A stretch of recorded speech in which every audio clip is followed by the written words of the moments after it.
പ്രിയ സുഹൃത്തുക്കളെ, മാവേലിക്കര മുനിസിപ്പാലിറ്റിയുടെ മൂക്കിന് താഴെയുള്ള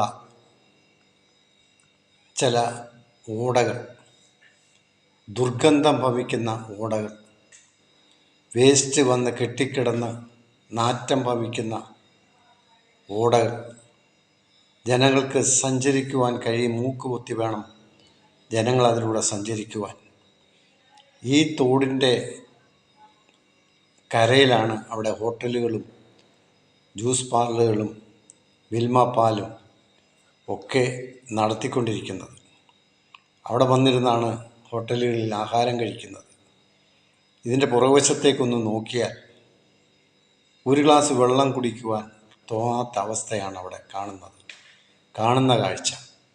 മത്സരിച്ച് മുനിസിപ്പാലിറ്റി കയറിയിരുന്ന് ചെയർമാനാവുകയും കൗൺസിലർമാരാകുകയും നാടിൻ്റെ വികസനമാണ് ഞങ്ങളുടെ ലക്ഷ്യം, ഞങ്ങളങ്ങ് വികസിപ്പിക്കുമെന്നൊക്കെ പറഞ്ഞ് മോഹന വാഗ്ദാനങ്ങൾ നൽകി അധികാരത്തിൽ കയറിയിട്ട് തിരിഞ്ഞു നോക്കാത്ത മാവേലിക്കര ടൗണിൻ്റെ അവസ്ഥ വളരെ പരിതാപകരമാണ്. മൂക്കുപൊത്തി വേണം അതിലെ നടക്കുവാൻ. മുനിസിപ്പാലിറ്റിയുടെ മൂക്കിന് താഴെയാണ് ഈ സംഭവം. ആരും ശ്രദ്ധിക്കാറില്ല. ആരോഗ്യവകുപ്പ് എവിടെ? അവരും ശ്രദ്ധിക്കുന്നില്ല.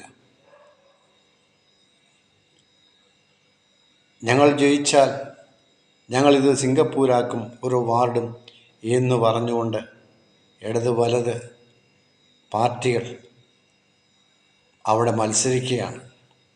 മത്സരിച്ച് വന്നാലോ ആ വാർഡിൻ്റെ അവസ്ഥ വളരെ ദയനീയമാണ്. ഒരു റോഡ് പോലും ചൊവ്വേ നേരെ നന്നാക്കുവാനോ ടാറിടുവാനോ അവർക്ക് കഴിയുന്നില്ല. 5 വർഷം അവിടെ ഇരുന്ന് നിരങ്ങി ശമ്പളവും മേടിച്ച് വീട്ടിൽ പോകുന്ന കാഴ്ചകളാണ് നമുക്ക് കാണുവാൻ കഴിയുന്നത്. വീണ്ടും വരികയാണ് മത്സരിക്കുവാൻ. വീണ്ടും ഞാൻ നമ്മുടെ വാർഡിനെ ഉയർത്തും, വികസിപ്പിക്കുമെന്ന് പറഞ്ഞ് വീണ്ടും വരുന്നു, വീണ്ടും അധികാരത്തിലിരിക്കുന്നു. അതുപോലെ തന്നെ ചെയർമാൻമാർ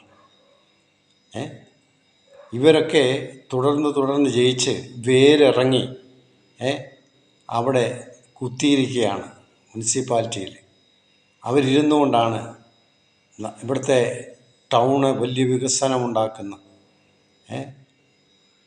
വലിയ മാറ്റങ്ങൾ ഉണ്ടാക്കുന്നു എന്നൊക്കെ പറഞ്ഞുകൊണ്ട് മാവേലിക്കര മുനിസിപ്പാലിറ്റിയുടെ അവസ്ഥ പ്രിയ ജനങ്ങളെ നിങ്ങളൊന്ന് കാണുക തന്നെ വേണം.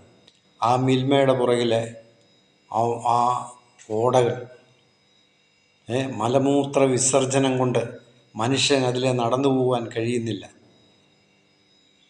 മൂക്ക് പൊത്തി വേണം അതിലേക്കൂടെ നടന്നു പോകാൻ. ആ അവസ്ഥയിലാണ് ആ തോടിൻ്റെ സ്ഥിതി.